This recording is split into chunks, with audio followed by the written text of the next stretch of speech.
mempersembahkan serial Sandiwara Radio Misteri Mak Rompang. Misteri Mak Rompang. Misteri Mak Rompang.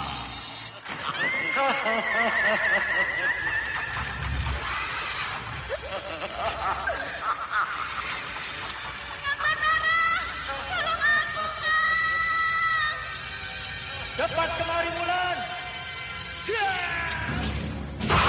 Mak Rompang. Kisah bangkitnya kembali setiap 200 tahun. Seorang anak manusia yang dapat berganti wajah dan wujud.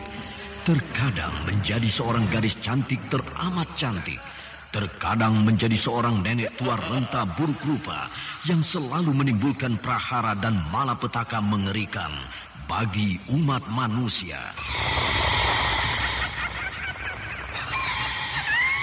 Bahaya, kita dalam bahaya. Sudah, cepat tinggalkan tempat ini. Cepat. Tunggu, Kamira. Aku mau menutup warung dulu. Jangan pikirkan warungmu, pikirkan nyawamu. Hei, menjauh. Tuk Tunggal bilang menjauh. Takut itu berawa panas. Tuk Tunggal ada di mana, Wira? Tuk Tunggal berada di dalam kabut. Hei, penyisir semua. Penyisir keluar dari desa.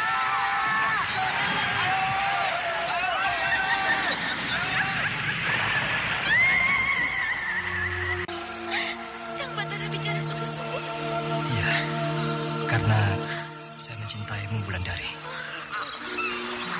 Mak Rompang diselingi pula tawa ria penuh canda serta kisah cinta kasih yang penuh dengan liku-pilu kehidupan dari dua insan manusia. Awas di belakangmu, Wulandari.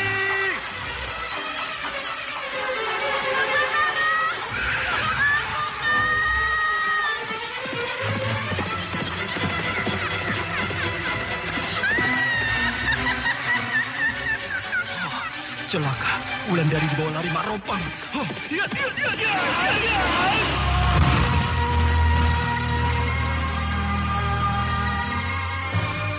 Didukung artis-artis terkenal Ferry Fadli, Yvonne Rose, Anna Sambayon, dan sederet bintang-bintang terkenal lainnya. Ternyata Mak Rompang memakai ilmu Cempaka Gading. Cempaka Gading itu memang milikku. Kau ambil di dalam peti matiku. Cempaka Gading yang ada di balik ikat pinggangku ini bukan milik. Tapi aku dapatkan dari Andita, anak Kira Bumi. Kembalikan Cempaka Gading itu sebelum kau menyesal nanti. Tidak, Cempaka Gading ini tidak akan aku berikan pada siapapun. Kurang ajar. Lihat ini. Hiya!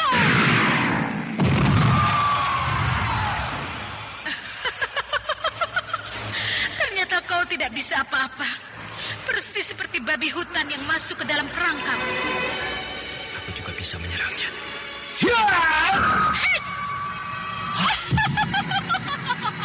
Aku di sini. Kemana dia? Dia sudah berada di puncak pohon itu.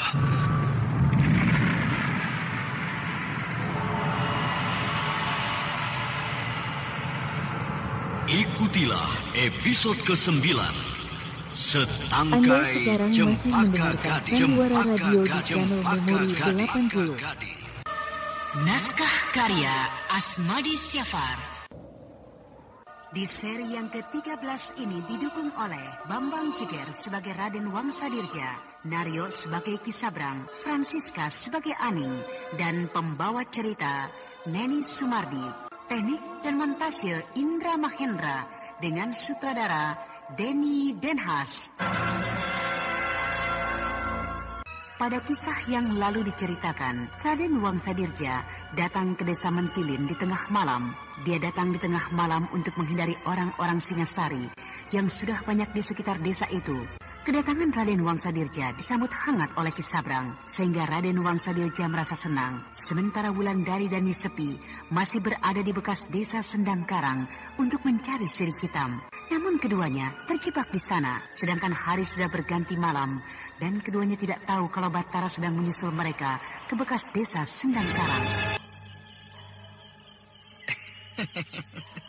Mari Raden. Kalau Raden Wangsa ingin istirahat, kamar untuk Raden sudah siap. Sebentar lagi. Atau Raden ingin minuman hangat?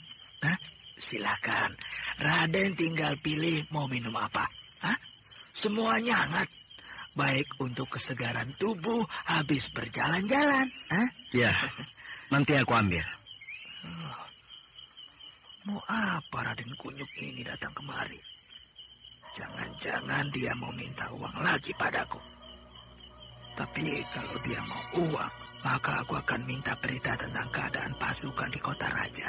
Akan aku jual pada Ki Sono Keling. Aku tidak mau rugi begitu saja. Ki Sabrang. Iya Raden. Bagaimana keadaan desa ini sekarang? Kalau soal hasil panen, sangat menurun, Den. Sehingga saya banyak rugi karena saya harus memberi makan penduduk yang tidak bisa panen tahun ini. Tapi kalau soal keamanan, saya pikir mungkin inilah tempat yang paling aman di seluruh negeri. Tidak pernah ada gangguan lagi dari orang-orang Singasari. Betul desa ini aman? Betul, Raden. Raden boleh lihat sendiri besok pagi. Seluruh pelosok desa dalam keadaan aman dan tentram. Kau bicara jujur? Kenapa saya harus bohong, Den Wangsa? Desa ini aman. Karena tidak ada gangguan dari orang-orang Singasari. Iya, Raden. Mereka tidak berani mengganggu desa ini. Berani kau membohongi aku, Ki Sabrang. Sungguh keterlaluan. Maaf, Den Wangsa. Saya tidak mengerti maksud Raden. Desa ini aman. Karena kau sudah bekerja sama dengan orang-orang Singasari. Dan akibatnya, jabatanmu dicopot. Dan kau bisa dihukum mati oleh kerajaan. Raden Wangsa yang tidak pada diri saya. Desa ini aman bukan karena saya bekerja sama dengan orang-orang Singasari, Raden. Tapi berkat kuatnya penjagaan pasukan desa ini dari serangan luar. Bukankah kau telah bekerja sama dengan perwira Singasari yang bernama Ki Sono Keling? Bukankah Ki Sono Keling telah 3 kali datang ke rumahmu ini? Mengaku atau tidak? Kalau tidak, maka malam ini kepalamu akan aku tebas dengan pedangku. Tunggu Den Wangsa. Tunggu. Apa yang harus aku tunggu, pengkhianat? Den Wangsa menusukkan pedang ini pada dadaku. Mengaku atau tidak? Aduh, Den. Mata pedang ini, telah melukai saya, Den. Iya, Den. Saya mengaku. Iya. Kalau dari tadi kamu mengaku, maka mata pedangku tidak akan merobek kulit dadamu. Perlu apa Ki Sono Keling datang ke tempatmu ini, Ki Sabrang? Sebenarnya tidak ada keperluan yang penting, Den. Hanya berkunjung sebagai kawan lama.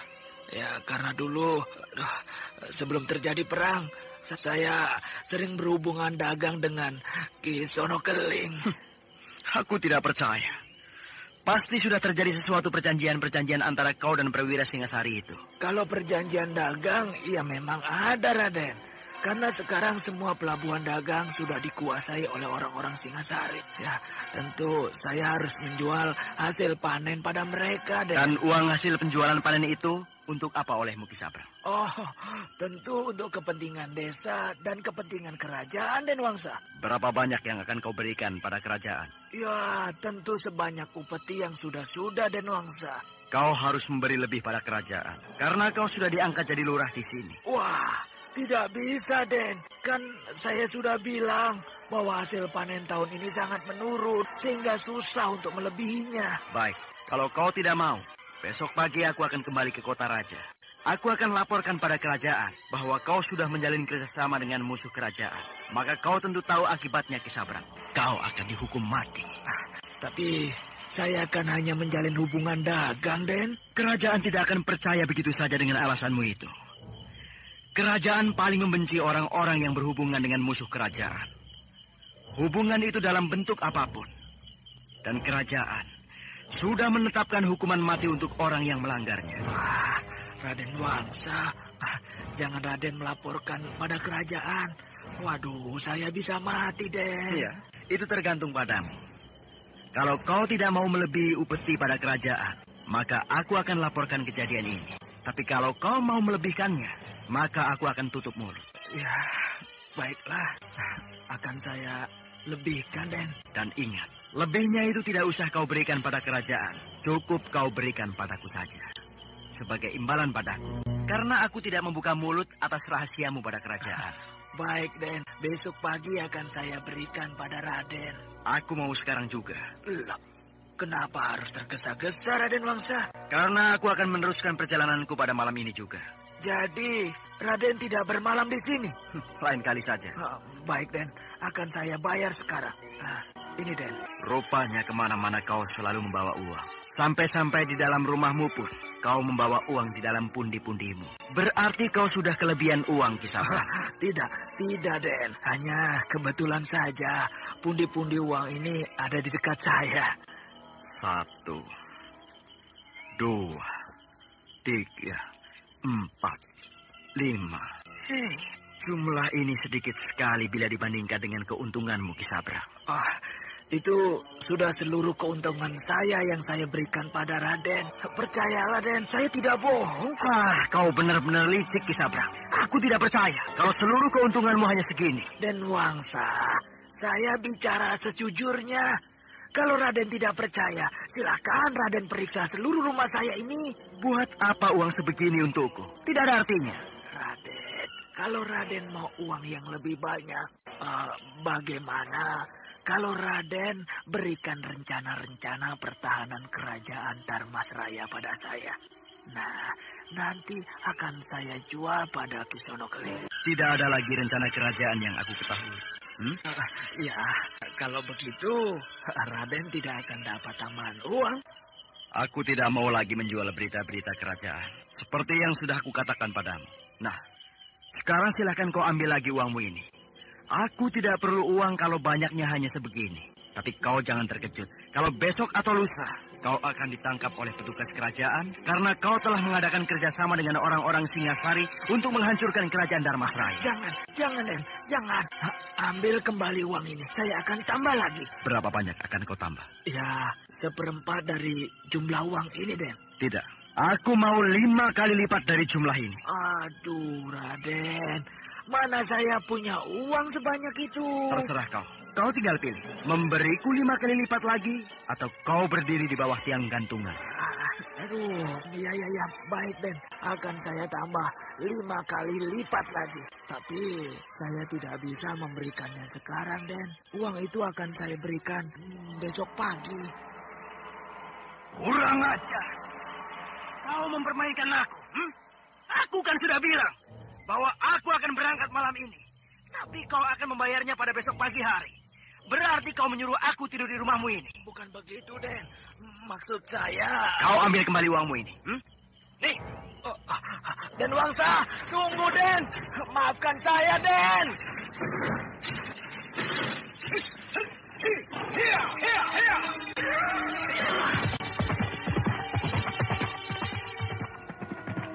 Celaka. Aduh, Raden Wangsa Dirja marah padaku. Aku harus menyusulnya ke kota raja. Aku harus minta maaf dan membayar semua apa yang dia minta.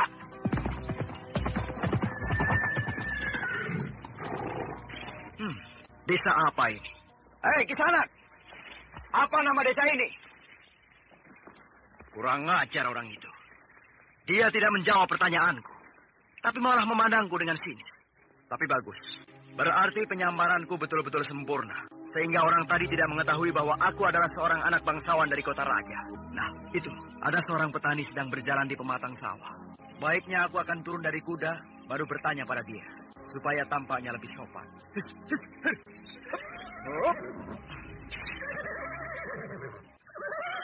Maaf, Kisanak. Boleh aku bertanya? Tentang apa? Apa nama desa ini? Tegalsari. Kisanak mau kemana?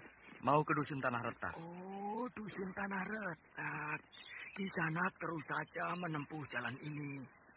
Setelah setengah hari perjalanan, maka Kisanak akan sampai di sana. Apalagi kalau Kisanak menunggang kuda. Wah, tidak lama Kisanak akan sampai ke dusun itu. Terima kasih. Tegalsari. Bukankah di sini tempat Aning dan Kirambat tinggal? Apa salahnya kalau aku mencari rumah mereka? Aku ingin sekali melihat anakku. Seperti siapa dia? Apakah seperti aku? Ataukah seperti ibunya? Tidak salah aku mendapat suami seperti Kang Tembong. Pagi-pagi begini sudah menemani bapakku menggarap sawah. Siapa penunggang kuda itu? Siapakah yang membeli kuda di desa ini? Rasa-rasanya tidak ada. Semua penduduk di desa ini tidak pernah mau membeli kuda. Mereka lebih suka memelihara kerbau untuk menarik pajak di sawah. Penunggang kuda itu menuju ke rumah ini. Ini penunggang kuda itu nanti di depan rumahku. Siapa dia? Aneh? Penunggang kuda itu memanggil namaku. Rasa-rasanya aku pernah mendengar suara ini. Tapi aku tidak bisa mengenali wajah orang itu karena tertutup caping yang lebar. Nah, kini dia membuka caping. Raden Wangsa Dirja. Aneh, kau pasti terkejut melihat kedatanganku, bukan? Maafkan saya, Raden. Saya tidak mengetahui Raden sebelumnya karena Raden berpakaian seperti orang kebanyakan. Aku memang sengaja menyamar karena aku tidak mau bertemu dengan orang-orang Singasari. Maaf, Raden. Tempat saya seperti ini tidak layak untuk Raden datangi. Tidak apa-apa. Aku kemari hanya ingin melihat keadaan anakku. Mana dia? Ada, Raden. Dia sedang tidur di dalam. Aku mau melihatnya. Silakan. Sudah besar rupanya dia. Iya, Raden. Umurnya sudah 1 tahun lebih. Siapa kau beri nama dia? Tapasudana, Raden. Tapasudana. Oh. Nama yang bagus. Maaf, Raden. Jangan digendong. Dia sedang tidur pulas. Apa salahnya? Bukankah ini anakku? Wah, sudah besar kau rupanya. Dan wajahmu sangat mirip aku. Sedangkan hidung dan bibirmu mirip ibumu. Dia menangis. Mari, Raden, biar saya gendong. Biar saja dia menangis. Bukankah aku bapaknya? Nanti Raden dikencinginya. Wajar kan seorang bapak dikencingi bayinya? Maaf, Raden. Ampun, jangan dibawa anak saya. Kamu tidak usah takut, aku tidak akan membawanya. Aku hanya ingin menggendongnya. Ampun, Raden, tangisnya makin keras. Mungkin dia terkejut. Nah, nih, gendonglah. Mari sayang, diam ya. Ini ibumu, nak. Ini ibumu. Cup. Rupanya dia belum kenal aku, sehingga dia menangis dalam gendonganku. Nih, uang untuk jajan anakku. Tidak usah, Raden. Jangan, Raden. Saya tidak berani menerimanya. Uang ini bukan untukmu, tapi untuk anakku. Raden Wangsa Dirja menebarkan uang yang banyak sekali. Aning sangat terkejut, tapi perempuan itu tetap menolak pemberian Raden Wangsa Dirja karena dia telah bertekad bahwa selama hidupnya dia tidak akan mau menerima pemberian apapun dari Raden Wangsa Dirja, baik untuk dirinya maupun untuk anaknya. Tampaknya Raden Wangsa tidak berniat untuk membawa Tapasudana. Hanya dia memberi uang yang banyak untuk anaknya itu. Maaf, Raden. Saya tidak berani menerimanya. Uang ini bukan untukmu, Aneh. Uang ini untuk anakku, Tapasudana. Sudah, aku tidak bisa berlama-lama. Jaga anakku baik-baik. Gusti, bagaimana kalau Kang Tembong tahu anakku diberi uang sebanyak ini? Nah, pagi ini aku bisa masuk ke bekas desa Sendangkara. Semuanya tampak jelas. Tempatku berdiri ini adalah batas desa. Sedangkan di sana adalah alun-alun desa. Alun-alun desa. Tentu dulu tempat ini sebuah lapangan yang luas. Tempat orang-orang berkumpul dan anak-anak bermain. Kini sudah ditumbuhi semak dan alang-alang yang tinggi. Aku melihat sesuatu di semak-semak. Aku harus waspada.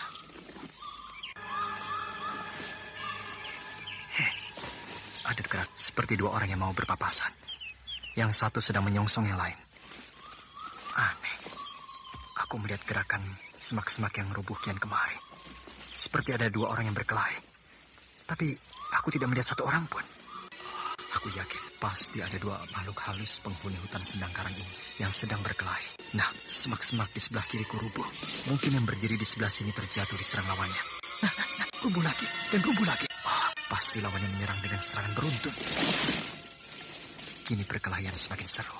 Keduanya telah bertarung jarak dekat. sehingga semak-semak itu bertambah kacau. Aku seperti mendengar suara seorang perempuan melakukan serangan. Andita! Iya, Kang Batara. Kau datang? Iya, saya mengikuti Kang Batara sejak dari Gunung Raya. Kau habis berkelahi? Iya, baru saja saya menghadapi 2 orang yang ingin menyerang Kang Batara. Menyerang aku? Tapi aku tidak melihat siapapun di sekitarku. Orang-orang itu memang tidak bisa terlihat oleh Kang Batara, karena mereka adalah para makhluk halus penjaga hutan Sendang Karang ini. Terima kasih, Andita. Kau selalu menyelamatkan nyawaku. Maafkan, saya harus pergi. Andita selalu mengikutiku. Padahal aku tidak ingin dia begitu. Tapi kalau dia tidak ada, bagaimana aku tahu ada makhluk halus yang akan mencelakakan diriku?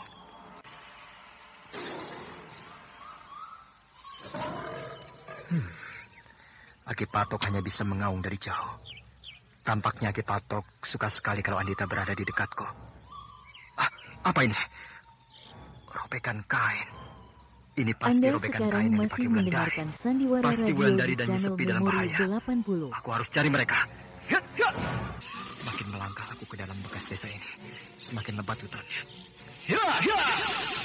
Kini aku melihat pohon-pohon raksasa yang dibelit oleh akar-akar besar yang bergelantungan.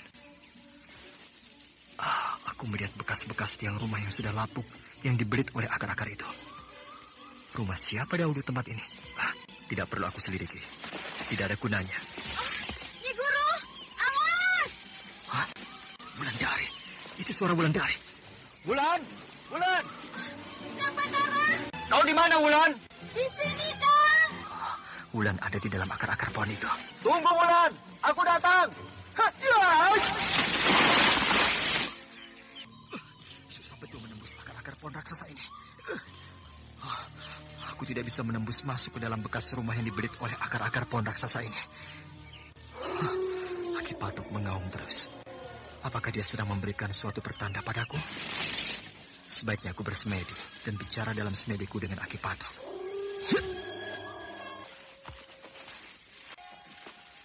Aki Patok, mengapa Aki mengaum terus? Karena aku ingin bicara denganmu, Batara. Kenapa Aki Patok hanya berdiri di luar hutan Sendang Karang ini? Datanglah kemari, temani aku. Aku tidak berani, Batara. Hutan itu angker. Baiklah. Nah, Aki Patok mau bicara apa? Di dalam lilitan akar pohon-pohon besar itu ada rumah peninggalan lama. Di dalam rumah itulah Wulandari dan Nyesepi terkurung. Mereka terkurung, Batara. Cepatlah tolong mereka. Aku sudah berada di tempat yang Aki Patok maksudkan. Cuma aku tidak tahu bagaimana cara masuk ke dalam rumah itu. Tunggulah, akan aku carikan caranya. Terima kasih Aki Patok. Kira Bumi. Siapa lagi yang datang ke dusun kita ini, Andita? Hebat, dia bisa masuk ke dusun kita ini. Kira Bumi. Siapa Kisana? Aku bernama Aki Patok. Naiklah ke rumahku ini. Rama, ternyata Aki Patok itu gagah ya. Walau rambutnya sudah memutih semua. Dalam bentuk aslinya sebagai harimau putih, dia juga gagah dan seram. Selamat datang di dusun kami ini, Aki Patok. Iya, aku suka suasana dusun ini. Sepi dan tenang. Sepi karena penduduk dusun ini hanya terdiri dari 6 keluarga. Duduklah Aki Patok. Terima kasih. Rumah yang nyaman. Tentu Aki Patok membawa berita penting kemari. Iya, aku ingin minta petunjuk Kira Bumi. Bagaimana caranya menembus belitan akar pohon besar yang membelit sebuah puing-puing rumah tua di bekas desa Sendang Karang. Siapa yang akan masuk ke sana, Aki Patok? Batara. Batara? Perlu apa dia masuk ke sana? Karena kekasihnya Wulandari sedang terkurung di dalam rumah itu. Baiklah. Aku memang sudah sewajarnya menolong Batara. Karena aku pernah berjanji pada pemuda itu. Terima kasih, Kira Bumi. Lalu apa yang harus dilakukan oleh Batara? Pulanglah Aki Patok. Sampaikan pada dia untuk menyuruh dia memanggil namaku 3 kali. Oh, baiklah. Baiklah, Kirabumi. Aku mohon diri. Iya, Aki Patok. Aki Patok menyuruhku menyebut nama Kirabumi 3 kali. Sebenarnya aku malu meminta bantuan Kirabumi. Karena ini adalah urusanku dengan kekasihku. Tapi baiklah, mungkin Kirabumi sedang menunggu aku. Kirabumi! Kirabumi! Kirabumi! Aku sudah tahu kesulitanmu, Batara. Terima kasih, Kirabumi. Akar-akar itu hanya penglihatanmu saja. Kalau kau tahu bahwa akar-akar itu tidak ada, maka kau bisa masuk ke dalam rumah yang sudah ambruk itu. Terima kasih, Kirabumi. Yang penting, yakinkan dirimu bahwa akar-akar itu tidak ada. Tapi kalau kau tidak yakin, maka akar-akar itu akan membelitmu. Akan aku coba petunjuk Kirabumi. Aku sudah bisa menenangkan diriku. Aku sudah yakin bahwa aku bisa menembus akar-akar raksasa ini.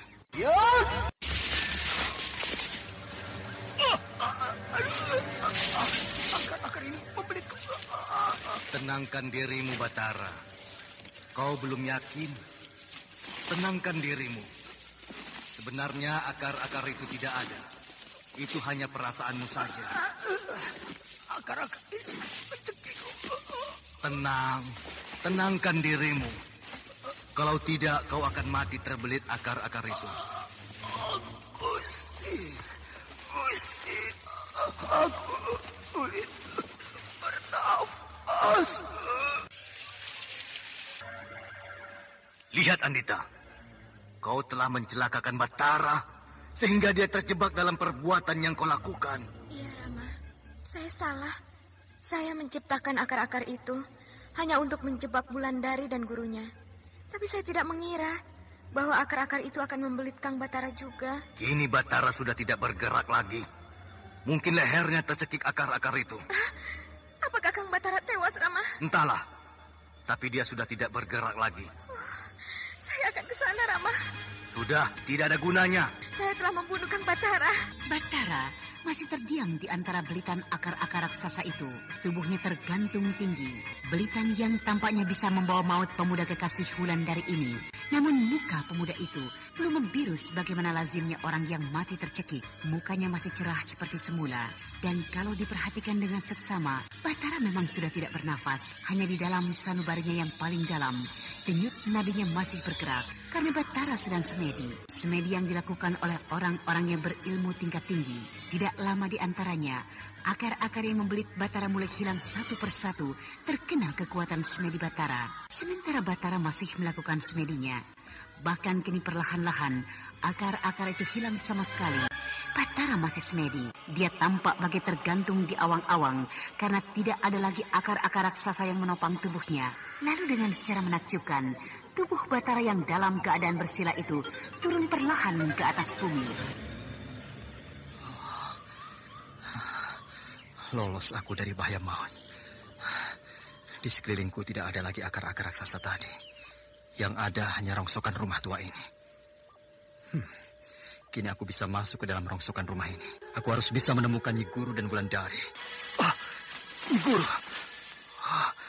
Nyi Guru dia bagaikan patung. Wulandari. Wulandari. Wulandari juga berdiri diam bagaikan patung.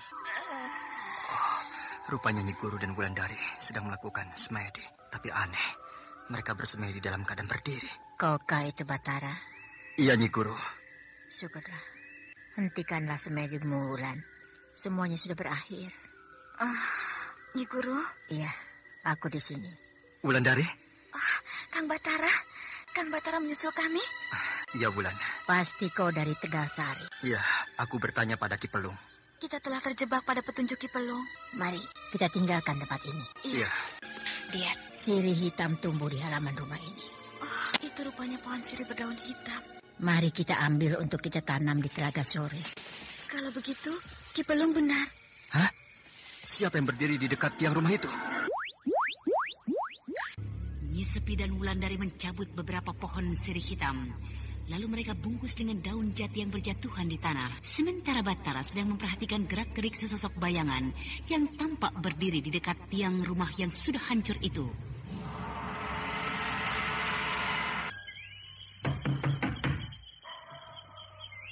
Iya, tunggu.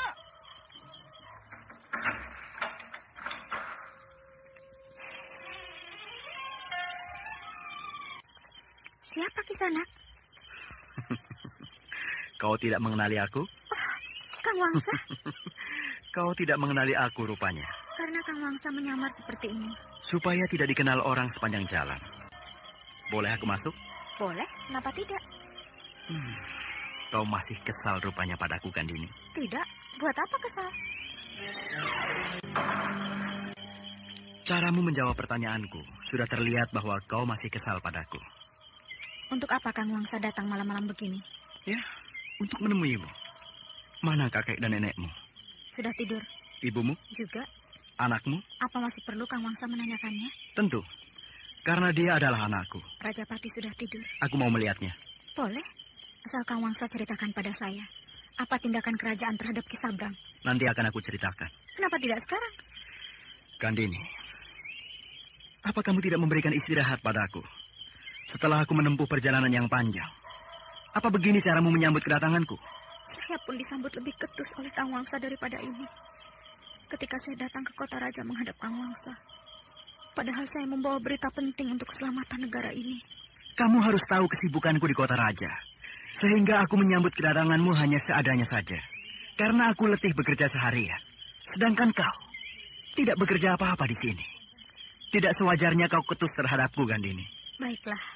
Kau masih marah? Tidak. Lihatlah itu. Lihat, itu Rajapati sedang tidur. Pulas sekali tidurnya Rajapati. Dia mirip Kang Wangsa ya? Iya, dia mirip aku. Gandini, apa kau tidak bisa melihat bahwa anakmu itu tidak mirip aku sama sekali? Dia mirip Kimpur, pesuruhku dulu.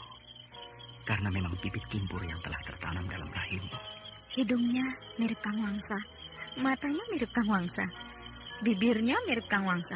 Tertawanya mirip Kang Wangsa. Semuanya mirip Kang Wangsa. Tidak ada yang dibuang sama sekali. Sampai-sampai tidak ada yang diambilnya dari saya. Iya, mirip sekali. Aku lebih sayang pada anak Ani. Karena anak itu memang darah dagingku. Sedangkan anak ini bukan anakku. Tapi anak Gandini dengan Kimpur. Kan? Anda sekarang masih mendengarkan Sandiwara Radio di Aku merasa hilang segala keletihanku setelah melihat Rajapati. Nah, sudah hilang rasa letih Kang Wangsa? Sudah. Sekarang ceritakan tentang Ki Sabrang. Sudah Kang Wangsa bereskan dia? Maksudmu? Apakah Kang Wangsa sudah ke Lubuk Mentilin?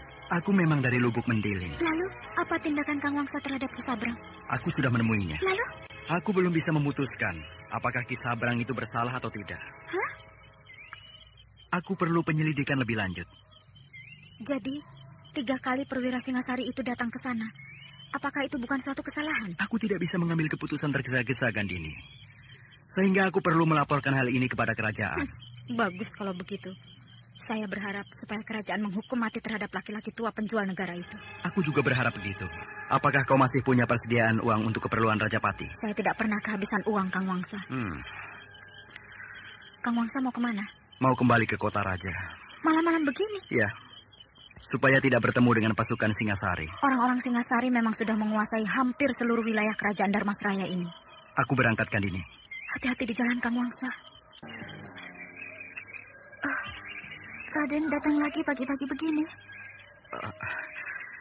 Aku sedang dalam perjalanan pulang ke kota raja. Mana anakku? Mana Tapasudana? Ada di dalam. Orang ini datang selalu dikala bapak dan suamiku tidak di rumah. Kau tahu bahwa aku belum tidur semalaman, Aning? Iya, itu terlihat dari mata Raden Wangsa. Bahwa Raden Wangsa sangat mengantuk. Bagus. Berarti kau masih memperhatikan aku. Iya. Apa dia? Aning, tolong kau siapkan tempat tidur untukku. Maksud Raden Wangsa? Aku ingin tidur bersamamu pagi ini. Kenapa? Bukankah kau adalah ibu dari anakku? Maaf, Raden. Saya tidak bisa. Saya tidak mau. Hei, sejak kapan kau berani menolak keinginanku, Ani? Maaf, Raden. Saya sudah punya suami. Hei, berani betul orang yang mengawinimu. Apakah dia tidak tahu kalau kau adalah istriku? Maaf, Raden. Laki-laki yang mengawinimu itu pasti tertarik karena kecantikanmu. Maaf, Raden. Saya tidak pernah merasa jadi istri Raden Wangsa. Itu sebabnya saya kawin dengan laki-laki lain. Oh, jadi selama ini kau tidak pernah merasa jadi istriku? Lalu dari mana kau mendapat seorang anak yang mirip dengan aku, Ani? Maaf, Raden. Saya tidak berani bicara. Hai, bicara. Aku butuh keteranganmu. Bicaralah. Maaf, Raden. Maaf, saya tidak bisa. Saya tidak berani. Kau tahu dengan siapa kau berhadapan? Tahu, Raden. Saya sedang berhadapan dengan Raden Wangsa Dirja, anak seorang panglima perang kerajaan Dharmasraya. Sekarang bicaralah. Apa sebabnya kau berani kawin dengan laki-laki lain tanpa seizinku? Bicaralah. Maaf, Raden. Saya aturkan beribu maaf. Saya memberanikan diri untuk mempunyai suami lagi. Karena Raden Wangsa Dirja memberikan saya bekal dan telah menyuruh saya pulang ketika saya hamil dulu. Bahkan Raden Wangsa Dirja mengancam saya supaya tidak boleh mengaku pada siapapun bahwa anak yang saya kandung adalah anak dari hubungan saya dengan Raden. Maafkan saya, Raden, atas kelancangan saya bicara seperti ini. Tapi Sudah. Aku tidak mau mendengar lagi bicaramu. Aku tidak mau menyentuhmu lagi. Karena kau sudah bekas orang lain. Kau harus jaga anakku. Ya, jagalah anakku baik-baik. Kalau tidak, maka seluruh keluargamu akan aku basuh. Iya.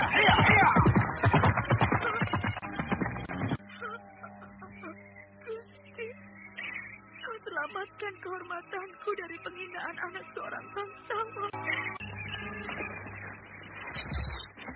Berhenti dulu. Kalian lihat prajurit-prajurit itu. Oh, pasukan Singasari. Kang Batara yakin kalau prajurit-prajurit itu adalah tentara Singasari? Pakaian orang-orang itu adalah pakaian tentara Singasari. Tampaknya mereka akan merampok penunggang kuda itu. Pasti penunggang kuda itu orang Dharmasraya. Rasa-rasanya aku kenal dengan penunggang kuda itu. Di mana kau pernah berjumpa dengan penunggang kuda itu, Wulan? Entah, Nyi Guru, aku lupa. Tali kekang kuda itu mulai mereka pegang. Penunggang kuda itu terhambat ke tangan. Mau kalian bereskan orang-orang Singasari itu? Mau. Ini kalian bagi tugas. Separuh dihadapi oleh Batara, separuh lagi oleh Wulandari. Iya, Nyi Guru. Jumlah mereka ada 9. Iya, Nyi Guru. Hati-hati. Jangan menganggap enteng lawan. Iya, Nyi Guru. Ayo, Wulan. Iya, Kang. Begitu dekat, langsung kau serang orang yang memegang penunggang kuda itu. Sedangkan aku menyerang yang lainnya. Iya, Kang. Ayo, mengaku kamu. Aku bukan pasukan Dharmasraya. Aku hanya orang biasa. Tidak ada orang biasa yang memakai kuda sebagus dan sekuat ini. Betul, aku tidak bohong. Hei, kita maju lebih dekat lagi. Iya. Kalau kau tidak mau mengaku, maka kau akan kami bawa ke hidup pasukan kami. Mengerti? Aku betul-betul orang biasa. Hei, kau kenal dengan penunggang kuda ini? Raden Wangsa Dirja. Iya, Raden Wangsa Dirja. Aku tidak mau menolongnya. Biar saja laki-laki mata keranjang ini mati. Jangan begitu. Walau bagaimana, dia adalah orang Dharmasraya. Kita wajib menolongnya. Sekarang kita habisi saja orang ini. Dan barang-barangnya kita ambil. Lepaskan aku. Lepaskan. Lepaskan. Aduh. Kamu tahu dengan siapa kamu berhadapan? Tahu. Kalian adalah prajurit Singasari. Jawab pertanyaan kami. Jawab dengan jujur. Siapa kamu sebenarnya? Tidak ada orang biasa menunggang kuda sebesar dan sebagus ini. Kalau kamu tidak mau juga menjawab, maka pedangku ini yang akan menebas batang lehermu. Baik, akan aku jawab. Ayo, siapa kamu?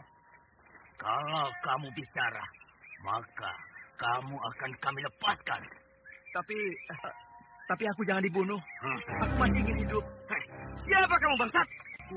Aku Raden Wangsa Dirja. Rupanya kami bertemu dengan seorang bangsawan Dharmasraya. Sekarang, lepaskan aku. Kami tidak akan melepaskanmu, Raden. Silakan ambil kuda dan barang-barangku. Tapi lepaskanlah aku. Kamu lebih berharga dari barang-barangmu itu, ha? Itu sebabnya kami tidak akan melepaskanmu. Aku hanya bangsawan biasa. Aku bukan prajurit Dharmasraya. Nanti saja kamu bicara di hadapan perwira pasukan kami. Aku mohon, supaya kalian mempercayai aku. Aku hanya bangsawan biasa, bukan prajurit kerajaan. Seorang bangsawan lebih banyak tahu rahasia kerajaan bila dibandingkan dengan seorang prajurit biasa, Raden. Ayo, sekarang ikat dia. Jarak kita dengan mereka sudah cukup bagi kita untuk melepaskan serangan. Aku benci pada Raden Wangsa itu, Kang. Aku tidak sudi menolongnya. Raden Wangsa Dirja sudah diikat oleh prajurit-prajurit Singasari. Mereka gembira sekali karena bisa menangkap orang yang mereka anggap sangat penting. Sedangkan Wulandari tampak tidak mau menyerang ke-9 prajurit Singasari itu. Dia sangat benci pada Raden Wangsa Dirja. Batara dan Wulandari memergoki kejadian itu ketika mereka bertiga dengan Nyesepi baru saja kembali dari desa Sendang Karang yang sudah menjadi hutan. Sedangkan Raden Wangsa bertemu dengan 9 orang prajurit Singasari itu ketika dia baru saja kembali dari desa Tegalsari menemui Aning.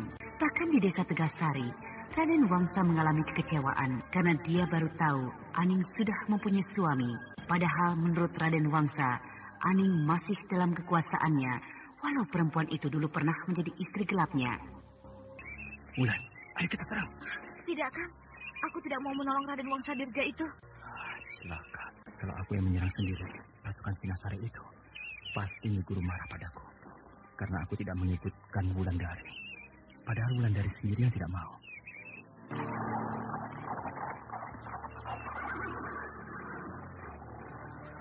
Rombongan prajurit Singasari itu sudah jauh membawa Raden Wangsa Dirja.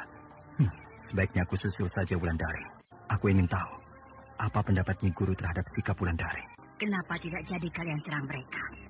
Maaf Nyi Guru, Wulandari berkeberatan menolong penunggang kuda itu. Kenapa Wulan? Apakah kau pernah berurusan dengan laki-laki yang mereka tangkap itu? Iya Nyi Guru, laki-laki itu suami Gandini. Hah? Raden Wangsa Dirja? Iya Nyi Guru. Kenapa tidak kalian tolong? Kenapa kalian biarkan orang-orang Singasari itu membawanya? Dia pernah memperlakukan aku kurang sopan ketika aku di kota raja dulu. Hah? Dia pernah ingin mempersunting aku dulu. Bahkan memaksa aku dengan segala kekuasaan yang dia miliki. Kalau saja aku dulu terbujuk rayuannya, maka mungkin nasibku sama dengan Aning. Kalau begitu, seharusnya kita yang menangkap Raden Wangsa Dirja itu. Bukan orang-orang Singasari. Kalian anak-anak muda. Susah untuk diajak berjuang membela kerajaan. Selalu yang kalian pertimbangkan adalah kepentingan diri kalian. Tapi bukankah orang seperti itu tidak perlu aku tolong, Nyi Guru? Memang tidak.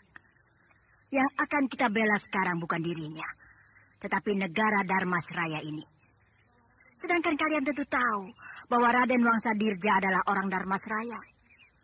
Tetapi sudahlah, keputusan kalian sudah menentukan nasibnya. Maafkan aku Nyi Guru. Tidak usah dipikirkan betul. Kini kita kembali ke Telaga Sore. Banyak pekerjaan yang harus kita selesaikan. Siapa namamu? Raden Wangsa Dirja. Rupanya kau bangsawan dari kerajaan Dharmasraya. Tentu kau banyak mengetahui tentang siasat kerajaan untuk menghadapi kami, bukan? Saya hanya tahu bahwa Dharmasraya sedang berperang dengan Singasari. Jangan berbohong, Raden. Betul, saya tidak bohong. Raden harus tahu bahwa Raden sedang berhadapan dengan seorang perwira kerajaan Singasari. Kalau Raden berbohong, maka aku tidak segan-segan untuk menghukum Raden. Saya tidak bohong. Saya tidak pernah ikut di dalam pasukan kerajaan untuk berperang melawan Singasari. Sehingga saya tidak tahu apa-apa tentang rencana kerajaan untuk menghadapi serbuan tentara Singasari. Sungguh. Apakah Raden pikir aku percaya begitu saja dengan keterangan Raden? Tapi saya memang tidak tahu apa-apa. Tolong lepaskan saya. Saya mohon dengan sangat. Untuk melepaskan Raden itu mudah. Tetapi aku belum mendapat jawaban yang memuaskan dari Raden. Saya sudah bicara sejujurnya. Sebagaimana janji saya. Sekarang saya mengharap janji Kisah Anak untuk melepaskan saya. Baik, tapi ada satu pertanyaan lagi. Kalau Raden Wangsa menjawab dengan jujur, maka Raden akan saya lepaskan. Tapi kalau Raden menjawab tidak benar, maka aku tidak segan-segan untuk menghukum mati Raden sekarang juga. Untuk apa Raden berkeliaran di sekitar daerah ini? baru pulang melihat istri saya. Di mana istri Raden tinggal? Di Dusun Tanah Retak dan di Tegal Sari. Oh, rupanya Raden punya juga istri-istri di sekitar tempat ini. Di Kota Raja berapa orang istri Raden? Ada 5. Sayang ya. Kalau ke-8 istri Raden itu menjadi janda. Raden tidak usah terkejut. Karena sebentar lagi Raden akan dihukum mati. Jangan. Kasihanilah saya. Kalau saya mati, bagaimana anak-anak dan istri-istri saya di rumah? Tentu mereka kehilangan suami dan kehilangan ayah. Raden tidak usah cemas. Kerajaan tentu akan memelihara anak-anak dan istri Raden Wangsa. Saya betul-betul memohon ampun. Saya betul-betul tidak tahu tentang rencana kerajaan. Kalau begitu siapa yang tahu rencana kerajaan terhadap serbuan kami, Raden? Mungkin siapa? Mungkin Kisabrang. Kisabrang Lurah Mentilin? Betul, Kisanak. Baik. Akan aku tanya pada Kisabrang. Tapi kalau kau bohong, maka Raden sudah tahu akibatnya. Biar saja. Biar Kisabrang juga ditangkap oleh orang-orang Singasari ini. Sehingga aku ada kawan di sini. Tampaknya kedatangan Kisanak Keling kali ini penting sekali. Apakah bantuan makanan saya belum sampai? Sudah sampai. Kedatanganku kali ini untuk menanyakan sesuatu padamu, Kisabrang. Tentang apa, Kisanak Keling? Tentang rencana kerajaan untuk menghambat gerak maju pasukan Singasari. Aku belum tahu hal itu, Kisanak Keling. Apakah kau khawatir kalau aku akan membayar sedikit tentang berita ini, Kisabrang? Bukan soal itu, Ki. Tapi aku betul-betul tidak punya berita tentang hal itu. Kisabrang, jangan berpura-pura terus. Katakan, berapa yang harus aku bayar untuk berita yang kau punya itu? Ki, saya betul-betul tidak tahu tentang itu. Saya tidak berbohong. Oh, rupanya kau tidak menghargai lagi kedatangan seorang kawan. Baiklah, kalau begitu kau akan aku pertemukan dengan seorang bangsawan kerajaan Dharmasraya. Supaya kau mengaku. Jadi Kisanak Keling menganggap aku berbohong? Aku cuma ingin melihat siapa di antara kalian yang berbohong. Kau atau Raden Wangsadirja? Raden Wangsadirja? Iya. Raden Wangsadirja ada di tangan kami. Nah, sekarang kau harus ikut aku. Supaya aku tahu siapa di antara kalian yang berbohong. Tunggu Kisanak Keling. Ada apa lagi? Betul, Raden Wangsadirja ada di tangan Kisanak Keling? Iya. Kalau begitu... Raden Wangsadirja mengatakan bahwa rahasia persiapan pasukan kerajaan ada padamu, Kisabrang. Apa maksud Kisanak Keling? Apa maksud Raden Wangsadirja begitu? Padahal aku betul-betul tidak tahu apa-apa. Sudah, nanti saja kita bicarakan di kemahku. Tunggu, Ki. Jangan tergesa-gesa. Apa lagi yang harus aku tunggu? Kisanak Keling sebenarnya sedang diperdaya oleh Raden Wangsadirja. Dia sengaja mengulur-ngulur waktu sambil berpikir bagaimana cara meloloskan diri dari tahanan Kisanak Keling. Padahal kalau Kisanak Keling tahu, dialah yang seharusnya memberikan keterangan yang pasti tentang gerakan pasukan Dharmasraya. Kenapa begitu? Ya, karena Raden Wangsadirja adalah anak salah satu panglima perang kerajaan Dharmasraya. Betul begitu, Ki? Ya, kalau tidak percaya, silakan Kisanak Keling tanyakan sendiri pada dia. Tapi dia tidak mengaku, Kisabrang, bahwa dia adalah salah seorang prajurit kerajaan. Dia memang tidak ikut di dalam angkatan perang kerajaan. Tapi berita-berita dari ayahnya bisa dia dapat dengan mudah. Betul begitu? Betul, Ki. Saya banyak tahu tentang Raden Wangsa. Kalau begitu, apa yang harus aku lakukan terhadap dia? Sebaiknya Kisanak Keling pujuk dia, supaya dia mau bekerja sama dengan Singasari. Lalu dia harus mencari berita-berita dari ayahnya yang harus dia sampaikan pada Kisanak Keling. Baik, itu rencana yang bagus. Ayo, ikut aku ke perkemahan pasukanku. Baik, tapi tunggu dulu, Ki. Ada apa lagi? Aku sudah memberikan berita yang jitu pada Kisanak Keling tentang keadaan Raden Wangsadirja. Kini aku minta keringanan pada Kisanak Keling. Tentang apa? Aku hanya sanggup mengirim makanan selama 5 hari pada pasukan Singasari. Tidak seminggu seperti yang Kisanak Keling suruh. Karena persediaan makanan di desa ini sudah menipis. Baik, asal keteranganmu tadi terbukti dengan benar, Raden Wangsadirja. Raden lihat dengan siapa aku datang. Kisabrang. Raden Wangsa, Apa kabar? Aku dalam keadaan begini. Aku jadi tawanan pasukan Singasari. Nah, Raden Wangsadirja, nanti Raden akan banyak kesempatan bicara dengan Ki Sabrang. Kini aku hanya ingin menyampaikan berita pada Raden bahwa Ki Sabrang tidak banyak tahu tentang gerakan dan rencana pasukan kerajaan terhadap pasukan Singasari. Betul begitu, Ki Sabrang? Nah, iya, betul, Ki Sonokeling. Jadi, aku berhadapan dengan perwira Singasari yang bernama Ki Sonokeling. Iya. Kenapa Raden tanyakan itu? Karena nama Ki Sonokeling sudah sering aku dengar. Bagus. Jadi aku tidak usah repot-repot memberitahu siapa aku ini. Kini yang ingin aku tanyakan. Kenapa Raden membohongi aku? Kenapa Raden membawa-bawa nama Ki Sabrang dalam hal ini? Karena maksudku supaya Ki Sabrang bisa menolong melepaskan aku. Nah, jadi betul kan kata-kataku, Ki Sonokeling? Iya. Yang bisa melepaskan diri Raden dari hukuman mati bukan Ki Sabrang, tapi diri Raden sendiri. Maaf, aku tidak mengerti maksud Ki Sonokeling. Ya, kalau Raden mau bekerja sama dengan aku, maka Raden akan aku bebaskan. Tetapi kalau tidak, Raden akan tetap dihukum mati dengan tuduhan melakukan kegiatan mata-mata terhadap pasukan Singasari.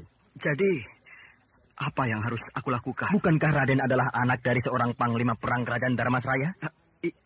Iya. Sebagai anak seorang panglima perang, tentu Raden bisa mencari berita-berita penting yang bisa Raden sampaikan kepada kami. Tapi Raden Wangsadirja jangan bingung. Raden akan mendapat imbalan yang cukup banyak dari Singasari, sehingga Raden Wangsa bisa menghidupi istri-istri Raden. Aku sudah cukup banyak dapat dari kerajaan untuk menghidupi keluargaku. Tapi apa salahnya kalau Raden mendapat tambahan dari kami? Bukankah itu menyenangkan kehidupan Raden? Aku tidak akan menjual negaraku pada orang lain. Jadi Raden Wangsa takut kalau Dharmasraya jatuh ke tangan kami? Raden Wangsa tidak akan mempunyai kedudukan apa-apa lagi. Iya. Kalau kerajaan Dharmasraya dapat kami tundukkan, maka sudah pasti Raden Wangsa bersama seluruh sanak famili Raden akan kami singkirkan. Tapi kalau Raden dari sekarang mau bekerja sama dengan kami, maka akan mendapat kedudukan baik bila kami menjadi penguasa di sini kelak. Dan percayalah Raden, bahwa sebentar lagi kerajaan Dharmasraya akan bisa kami rebut. Ikutlah apa yang dikendaki Ki Sonokeling, Raden Wangsa, karena ini menyangkut masa depan Raden juga. Ingat Raden, bila Raden menjawab tidak, maka sudah pasti Raden akan menghadapi hukuman mati. Bila jawaban Raden ya, maka Raden Wangsa adalah orang yang bijaksana. Baik, aku akan membantu. Raden bicara sungguh-sungguh? Buat apa saya bicara bohong? Apakah berita-berita yang Raden berikan pada kami bisa kami percaya? Bisa. Dan kalau berita-berita itu bohong, maka orang-orang kami akan mencari sampai ke dalam kota raja untuk membunuh Raden Wangsa. Raden tidak usah terkejut. Kami sudah sering menyusup ke dalam kota raja. Hanya kami sedang menghitung-hitung hari. Mana hari yang baik untuk melakukan penyerbuan ke dalam kota raja? Nah, berita dari Raden tentang bagaimana kekuatan pasukan kerajaan di dalam kota akan mempercepat dan mempermudah penyerbuan kami. Ya, berita-berita itu akan kukirim melalui Ki Sabrang. Akhirnya bebas juga Ki Sabrang. Apakah Raden Wangsa akan bermalam di rumah saya ini? Sekarang ya. Aku lelah sekali. Besok pagi aku akan kembali ke kota raja. Bermalam di rumahku ini jauh lebih nikmat daripada Raden bermalam di perkemahan tentara Singasari.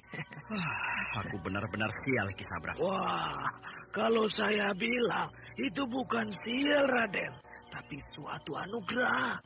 Anugerah? Ditangkap pasukan Singasari merupakan suatu anugerah. Apakah bukan anugerah?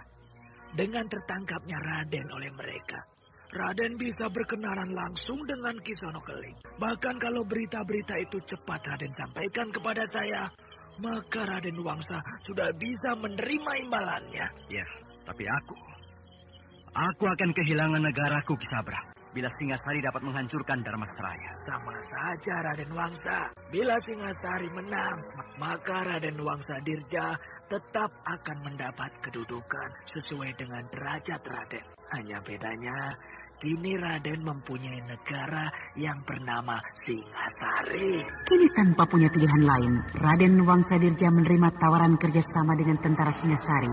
Kalau tidak, ia akan dihukum mati. Besok aku akan kembali ke kota raja. Aku minta uangku. Iya, akan saya berikan Raden. Hanya tentu tidak sesuai dengan permintaan Raden dulu. Aku hanya minta 5 kali lipat. Jadi aku tidak akan minta lebih dari itu. Itulah Raden. Permintaan Raden tidak akan bisa saya penuhi. Karena setelah saya hitung-hitung, uang saya tidak akan cukup untuk membayar yang lain-lain. Kalau saya bayarkan 5 kali lipat pada Raden. Apa? Jadi kau akan membayarnya hanya seperti jumlah yang semula? Iya, Raden. Bukankah waktu itu sudah kau sediakan seperti apa yang kuminta? Iya Raden, betul. Tapi kan saya sudah bilang, setelah saya hitung-hitung, uang untuk membayar upah orang-orang desa ini tidak akan cukup. Sedangkan saya sudah tidak punya uang lagi, Raden. Jadi saya harap dengan sangat supaya Raden sudi menerimanya. Ki Sabra, sejak kapan kau lancang padaku? Maaf Raden Wangsa, Raden jangan marah dulu. Bukankah nanti kalau Raden sudah bisa memberikan keterangan tentang rencana pasukan kerajaan kepada Singasari, Raden akan menerima uang yang banyak. Jadi Raden harap bersabar. Kau seolah-olah menakut-nakuti aku dengan Singasari, Ki Sabra.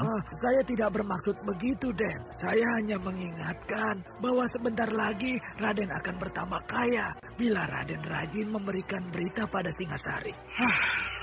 Aku benar-benar sial. Sekarang kau tidak akan bisa berbuat seenakmu, Raden Wangsadirja. Kau sekarang dalam kendaliku. Aneh. Kenapa Kisana Keling melepaskan Raden Wangsa? Dan kenapa kini Raden Wangsa menginap di rumah Ki Sabrang? Apakah ada perjanjian di antara mereka? Perjanjian apa? Ataukah Raden Wangsa memberikan uang yang banyak kepada Kisana Keling supaya dia dilepaskan oleh orang-orang Singasari itu? Lalu dia ke rumah Ki Sabrang untuk meminjam uang. Itu sebabnya tadi aku mendengar gemerincing uang yang banyak. Kalau begitu Raden Wangsa belum resmi dilepaskan oleh Kisana Keling. Tapi kenapa Raden Wangsa tidak dikawal oleh prajurit Singasari? Kalau Raden Wangsa belum dilepaskan, aku tidak bisa memikirkannya karena aku tidak mendengar pembicaraan mereka. Yang penting, di antara ketiga orang itu telah terjalin kerjasama. Aku harus cepat-cepat memberitahu Nyi Guru di Telaga Sore. Ada bayangan orang berkelebat di depanku. Apakah ada orang yang memperhatikan gerak-gerikku di Mentilin ini? Siapa? Aku, Kang. Aku siapa? Andita. Oh, kau Andita? Kang Batara mengira aku ini Mak Rompang ya? Jangan takut, Kang. Mak Rompang sudah aku ikat di dalam kuburnya. Kamu ikat? Ya, aku ikat dengan tali gaibku. Dia tidak akan bisa lepas panjang zaman lagi. Oh, hebat kamu Andita. Tapi apakah dia masih bisa mengacau kehidupan orang-orang di sekitar tempat ini? Tidak. Bila tidak terjadi keajaiban pada dirinya, karena ikatan itu sangat kuat. Bagus. Aku akan sampaikan berita gembira ini pada Nyi Guru. Sekarang juga? Ya, sekarang juga. Apakah Kang Batara tidak menemani saya dulu? Lain kalilah, Andita. Aku harus cepat sampai di Telaga Sore. Apa yang kau dapat dari pengintaianmu, Batara? Mereka tampaknya tidak akan menganiaya Raden Wangsa, Nyi Guru. Bahkan mereka tampaknya mengadakan kerjasama. Mereka siapa, Kang Batara? Kisana Keling, Ki Sabrang, dan Raden Wangsadirja.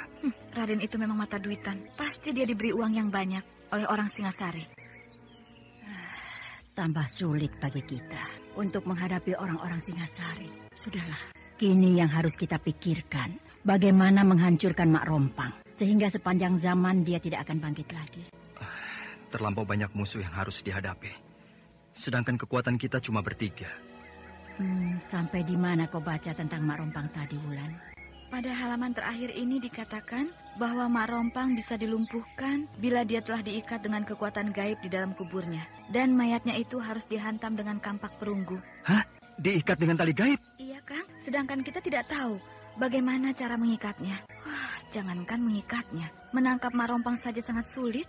Berarti di tengah kita itu pasti diberitahukan bagaimana cara mempelajari tentang ikatan gaib itu. Maaf, Nyi Guru. Mak Rompang sebenarnya sudah berada di dalam kuburnya. Bahkan dia sudah terikat dengan ikatan gaib itu. Dari mana kau bisa tahu, Batara? Sedangkan aku saja belum mempelajari ikatan gaib itu. Yang aku pelajari adalah pagar gaib. Sedangkan ikatan gaib adalah sambungan ilmu pagar gaib. Maaf, Nyi Guru. Tadi malam aku bertemu dengan Andita. Tadi malam? Iya, Wulan. Ketika aku sedang berjalan menuju kemari, dia mencegatku di hutan Gumbak. Lalu dia mengatakan bahwa kita tidak usah khawatir pada Mak Rompang. Karena Mak Rompang sekarang sedang berada di dalam kuburnya dan terikat tali gaib. Dari mana perempuan itu tahu? Karena dia telah bertarung dengan Mak Rompang. Dan Mak Rompang dapat dikalahkannya. Apakah Nyi Guru percaya pada cerita iblis penghuni lembah meratap? Batara, kita jangan cepat percaya pada berita itu. Karena yang menyampaikan berita pun bukan manusia seperti kita. Dia itu siluman dari lembah meratap. Kita kini dikelilingi oleh para siluman. Sehingga kita harus waspada. Tapi tidak ada salahnya kalau kita periksa kuburan Mak Rompang itu, Nyi Guru. Kita gali kuburan itu. Iya, Nyi Guru. Dan kalau ternyata benar, maka dengan cepat kita hantam tubuh Mak Rompang itu dengan kampak perunggu yang kita punya. Kalau tiba-tiba dia tidak ada, berarti kita sudah mengundang Mak Rompang menghadapi kita secara langsung, kan? Aku bukan takut pada Mak Rompang. Anda sekarang masih mendengarkan Sandiwara Radio di channel Memori 80. Bahkan di kalangan para dedemit, Mak Rompanglah yang paling ditakuti. Mustahil Andita bisa mengalahkannya. Ya, Nyi Guru. Cuma aku rasa Andita tidak bohong. Dia bicara sungguh-sungguh. Baik. Nantilah kalau kita sudah mempelajari isi kitab pada halaman yang lain. Karena aku tidak mau kalian berdua akan mengalami nasib seperti aku. Kehilangan tangan kiriku. Iya, Nyi Guru. Tapi aku yakin apa yang dikatakan Andita itu benar adanya. Hei, Rabumi, turun kau ke halaman rumahmu. Ada apa lagi Nyai Dusila ini masuk ke dusunku? Rabumi, turun kau kemari. Rasanya habis kesabaranku kalau Nyai Dusila terus-menerus seenaknya membentak aku. Hei, apa kau takut? Baik, aku akan turun. Ada apa kau begitu kasar memanggil aku, Nyai Dusila? Lihat anakmu, sudah mulai kurang ajar dia pada kawanku. Jangan kau salahkan anakku begitu saja. Sedangkan apa maksudmu aku tidak tahu. Anakmu sudah berani mengikat kawanku dengan ikatan gaibnya. Siapa kawanmu itu? Mak Rompang. Makhluk semacam itu sudah sepantasnya diikat dengan pagar gaib. Lancang betul kau bicara, Rabumi. Apa kau dan anakmu sedang pamer kekuatan di hadapanku? Apa kalian tidak jerah? Bagaimana seluruh penduduk dusunku menyerbu dan melumatkan kalian dulu? Dusila, aku dan anakku tidak pernah pamer kekuatan. Tapi kami hanya melakukan apa yang menurut kami itu baik. Dan belum tentu berita yang kau dapat ini benar. Berita ini benar, Rabumi. Bahkan sangat benar. Karena aku mendengar sendiri dari mulut anakmu dia bicara. Dia bicara denganmu? Bukan. Dia bicara dengan kawannya yang bernama Batara. Bahwa dia telah mengikat Mak Rompang dengan ikatan gaib di dalam kubur perempuan itu. Sekarang apa maumu? Aku minta dilepaskan ikatan gaib itu. Nyai Dusila, bukankah kau yang paling hebat? Yang paling tinggi ilmumu? Aku ingin tahu apakah kau bisa melepaskan ikatan gaib yang begitu mudah dibuat oleh anakku. Kau jangan menantang aku, Kirabumi. Ikatan gaib semacam itu bukan hal yang susah aku musnahkan. Tapi kau tentu tahu sendiri bahwa akibatnya akan menghancurkan kawanku itu. Dia akan seperti anak-anak kembali. Bila ikatan gaib itu tidak dibukakan oleh pemiliknya sendiri. Ternyata apa yang kau katakan selama ini ternyata kosong. Bahkan ikatan gaib yang dibuat oleh anakku saja tidak bisa kau buka. Rupanya kau ingin melihat kehebatan ilmuku, Kirabumi. Biar musuh di seberang lautan pun akan aku musnahkan. Apalagi cuma di dalam kubur di hutan Gumbak. Aku ingin lihat kehebatanmu. Hah? Ya! Kau sudah dengar bagaimana ilmuku memutar. Dia harus membersihkan ilmunya dari tubuh sahabatku. Kalau tidak, maka kalian akan aku hancurkan. Hah? Ya! Pergi dia.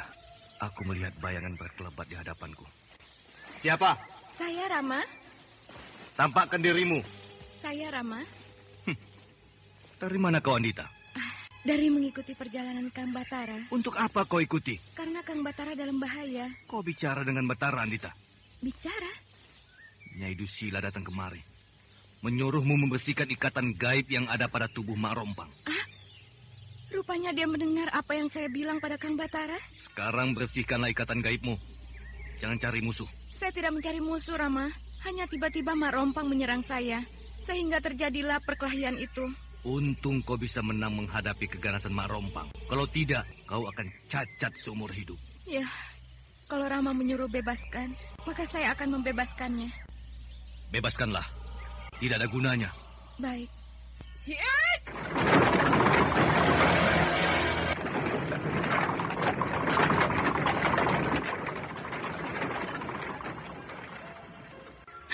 Saya sudah bersihkan, tapi tampaknya ada yang menahan ilmu saya. Ini pasti kelakuan Nyai Dusila. Pasti dia tahu ilmu saya di tubuh Mak Rompang, sehingga Mak Rompang akan menciut. Bahkan mungkin dia akan berupa seperti bayi. Betul sudah kau bersihkan ikatan ilmumu pada tubuh jahanam itu? Betul, Lama. Kalau begitu, bukan salah kita. Kita sudah melakukan apa tugas kita. Ini tinggal tanggung jawab Nyai Dusila. Kau sudah dengar kejadian di Mentilin? Kejadian apa? Lurah Mentilin secara diam-diam bekerja sama dengan Singasari. Hah? Siapa bilang, Gunda? Ada yang bilang. Bahkan berita itu mulai tersebar di kalangan pasukan kita. Wah, kalau begitu, Lurah Mentilin itu bisa dihukum mati oleh Sri Baginda. Pasti. Bahkan seluruh keluarganya bisa dibunuh oleh Sri Baginda Maharaja. Karena dia telah berkhianat pada negara. Tapi Raja belum tahu. Bagaimana kalau kita cari uang? Cari uang? Iya, kita laporkan kejadian pada Sri Baginda. Maka kita pasti akan mendapatkan uang. Apakah kamu bisa menghadap Sri Baginda? Kata orang, menghadap Sri Baginda itu memang sulit. Tapi kalau menghadap panglima perang kerajaan tidak sulit. Bagaimana? Iya ya.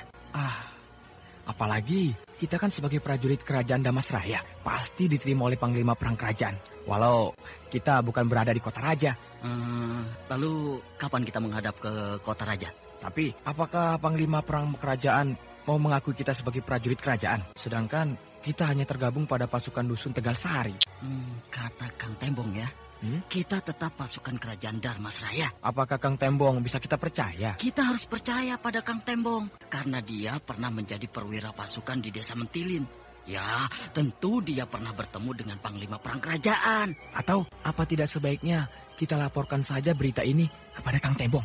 Iya ya, sebenarnya kita harus melapor pada Kang Tembong. Karena dialah komandan kita di desa ini. Tunggu. Ada apa, Gunda? Ada orang berdiri di dekat pohon pisang itu. Mana? Itu. Nah, dia berjalan perlahan-lahan ke arah kita. Kita harus siap. Pasti pasukan Singasari yang mencoba masuk ke desa kita tengah malam begini. Bukan. Yang berjalan ke arah kita itu perempuan. Aku tetap curiga. Jangan-jangan pasukan Singasari yang menyamar. Hei, siapa? Aku. Nah, betul kan? Perempuan. Iya ya. Dua orang prajurit Tegal Sari yang bernama Gunda dan Bungkuk itu berdiri memperhatikan bayangan perempuan yang melangkah perlahan-lahan ke tempat mereka berdiri. Suasana semakin malam, sementara keduanya merasa agak takut melihat bayangan hitam yang semakin dekat.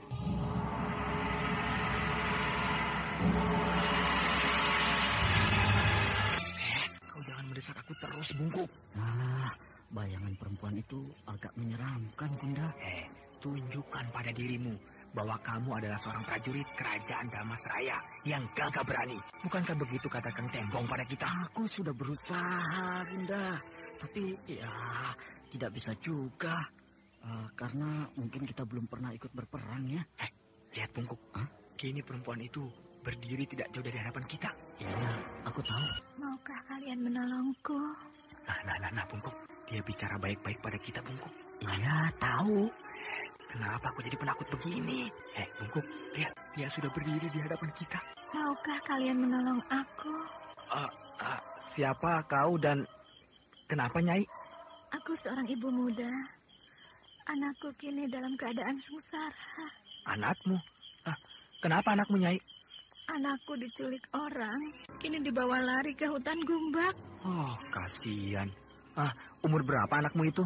Baru berumur 2 bulan. Oh, masih bayi rupanya. Iya, masih bayi. Tolonglah bayiku itu. Baik, Nyai. Kami akan tolong. Kalau anakmu sudah kami dapatkan, di mana kami akan mencarimu? Di sini saja. Oh ya, jangan cemas.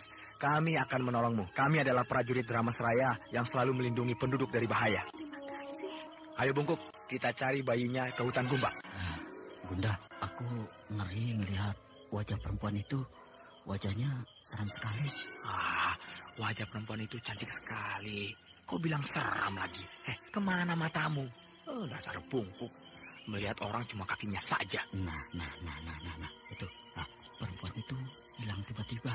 Bungkuk. Dia masih berdiri di hadapan kita. Kau bilang hilang lagi. Memangnya dia itu hantu? Lihat Bungkuk. Dia senyum padaku. Senyumnya manis sekali. Aku tidak melihat siapa berdiri di hadapan kita. Ini, dia berdiri di hadapan kita. Nah. Sekarang dia baru pergi.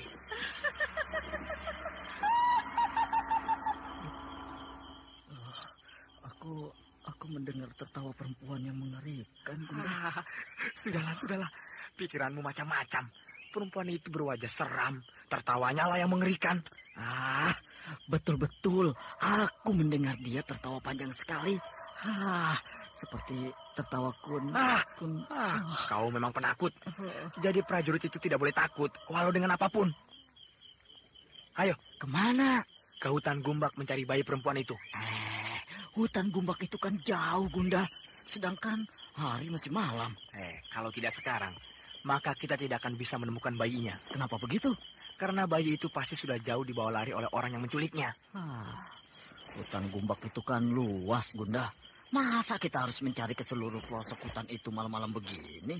Ini adalah ujian bagi kita sebagai seorang prajurit. Ayo. Baiklah, ayo.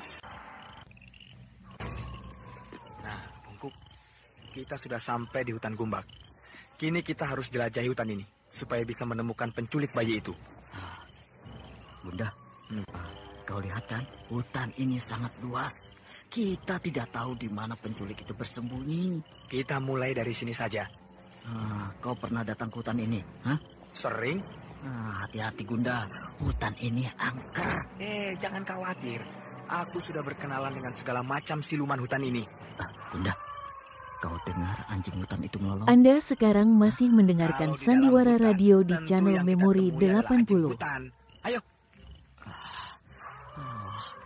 Tambah masuk kita ke dalam hutan ini, ya tambah ngeri rasanya, Gunda. Jangan menakut-nakuti dirimu sendiri. Betul. Gunda. Aduh, ada apa lagi? Kau lihat, di sekeliling kita banyak mata memandang kita. Mana? Itu. Itu tuh. Mata-mata itu bersinar seperti mata anjing liar. Aku tidak melihat apa-apa. Betul, Gun, betul. Mereka mengepung kita. Udah, anjing-anjing liar itu mulai menggeram. Aku tidak melihat apa-apa, Bungkuk. Ayo, jalan terus. Iya. Anjing-anjing itu... anjing-anjing liar itu hilang. Bunda, apakah kita masih harus terus berjalan masuk ke dalam hutan ini? Iya, kita belum bertemu dengan penculik bayi itu. Nah, kau dengar, Bungkuk, tangis bayi. Iya, aku mendengar tangis bayi itu. Ke sana. Pasti penculik bayi itu di sana. Ya, ayo. Cepat, Bungkuk. Tangis bayi itu semakin jelas. Berarti penculik bayi itu di dekat kita. Iya, ayo. Bersiap, Bungkuk. Kita sudah sampai ke tempat penculik itu. Aku sudah menggenggam senjataku sejak tadi. Lepaskan bayi itu. Gunda, tangis bayi itu tiba-tiba berhenti. Mungkin bayi itu terkejut mendengar bentakanku tadi. Lepaskan bayi itu. Kami dari prajurit Dharmasraya. Kalau bayi itu tidak dilepaskan, maka kami akan menangkapmu. Rasanya kita harus serbu penculik ini, Bungkuk. Loh, kenapa? Dia tidak menghiraukan perintah kita. Baik, kita serbu. Tapi hati-hati, mungkin dia tidak sendirian. Iya. Mulai. Tidak ada apa-apa. Iya ya. Padahal tangis bayi itu tadi terdengar di sini. Kenapa bisa hilang suara tangis bayi itu? Cari, Bungkuk. Apa ini, Bunda? Ada apa? Sini, lihat ini. Batu nisan. Kita berada di kuburan tua, Gunda. Kita tertipu, Bungkuk. Gunda, kita pulang saja. Ayo. Betul, Kang Tembong. Aku yakin penculik bayi itu pasti orang-orang Singasari. Jadi, kalian sampai ke hutan Gumbak? Iya. Pasti penculik itu bersembunyi di sana, Kang. Bagaimana kalau kita cari siang ini ke hutan Gumbak? Aku rasa mereka sudah pergi jauh. Kau yakin kalau penculik itu masih ada di hutan ini, Gunda? Iya, aku yakin. Sayang. Sayang Kang Tembong tidak mau ikut. Kalau dia ikut, wah, pasti kita bisa menangkap penculik bayi itu. Kang Tembong itu penakut. Itu sebabnya dia bersembunyi dari Tegal Sari, dari kejaran orang-orang Singasari.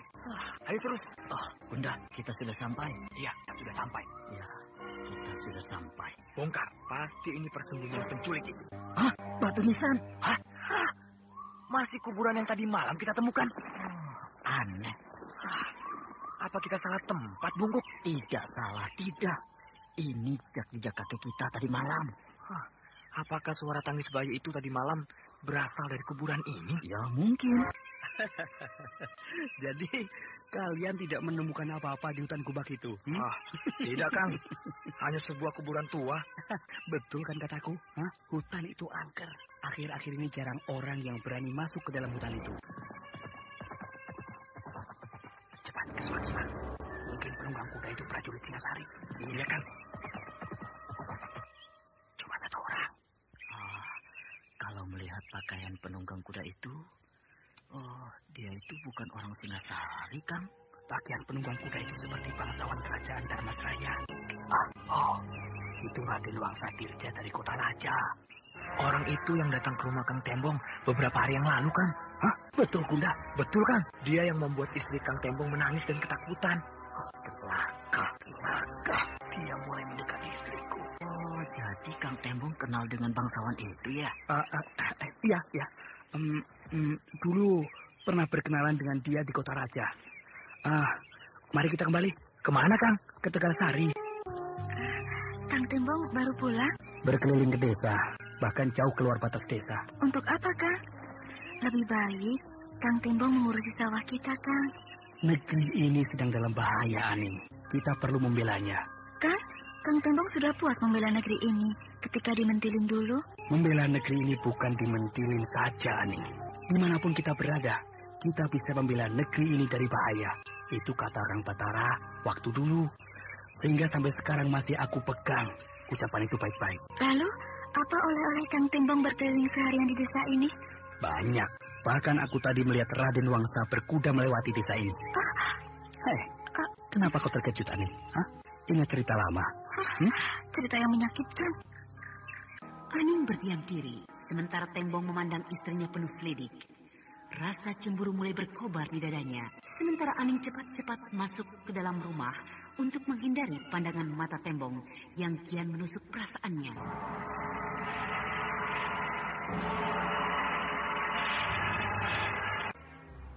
Nah, pendengar yang berbahagia, bagaimana kelanjutan kisah ini? Untuk mengetahuinya, ikutilah esok hari pada waktu dan gelombang yang sama. Demikianlah tadi serial Sandiwara Radio, Misteri Mak Rompang, episode ke-9, Setangkai Cempaka Gading.